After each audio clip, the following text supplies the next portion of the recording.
Welcome to me ఇంటి వంట by Lakshmi. మీ ఇంటి వంటలో ఈరోజు గోధుమ పిండితో ఈ విధంగా ఉల్లిపాయ బోండాలని చేసి చూపిస్తున్నాను.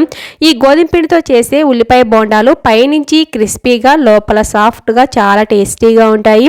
ఈవినింగ్ టీ టైమ్ స్నాక్స్లో అయితే ఇవి చాలా టేస్టీగా అనిపిస్తాయండి. చేసుకోవడం కూడా చాలా ఈజీ. ఇక లేట్ చేయకుండా వీడియోలోకి వెళ్ళిపోదాము.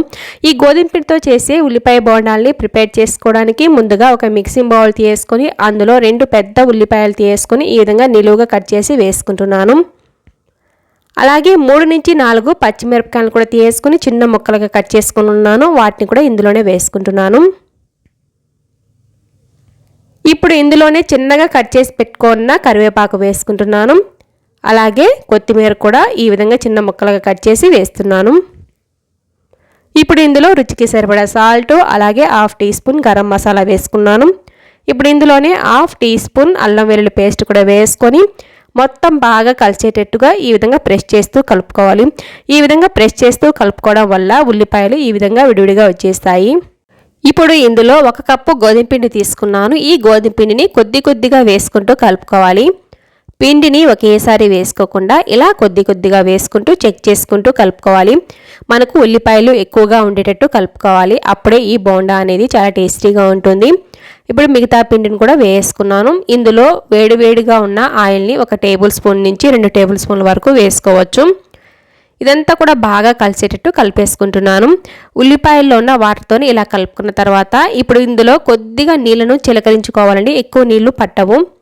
ఉల్లిపాయల్లో ఉన్న వాటర్ అనేది ఇలా కలుపుతూ ఉంటే బయటకు వస్తూ ఉంటుంది. కాబట్టి నీళ్ళు అనేది కొద్దిగా వేసుకుంటూ ఈ కన్సిస్టెన్సీ వచ్చేంత వరకు కలుపుకుంటే సరిపోతుంది.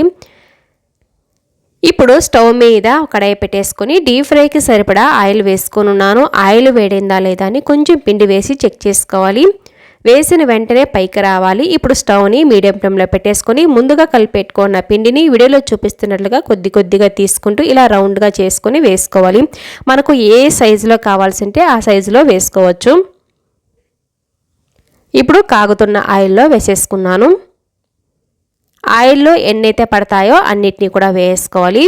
ఆయిల్లో ఫ్రీగా తిరిగేటట్టుగా. చూసారు కదా, ఆయిల్లో ఈ విధంగా ఒక్కొక్కటిగా జాగ్రత్తగా వదిలేసుకోవాలి. ఇవి కొద్దిగా గట్టిపడిన తర్వాతనే మనము మరోవైపు తిప్పేసుకోవాలి. స్టవ్ను మీడియం ఫ్లేమ్లో పెట్టేసుకొని అన్ని వైపులా తిప్పుకుంటూ మంచి కలర్ వచ్చేంత వరకు వీటిని ఫ్రై చేసుకోవాలి. చూసారు కదా, మనకు ఇవి మంచి కలర్లోకి వచ్చేసాయి కదా. ఇప్పుడు పక్కకు తీసేసుకుంటే సరిపోతుంది.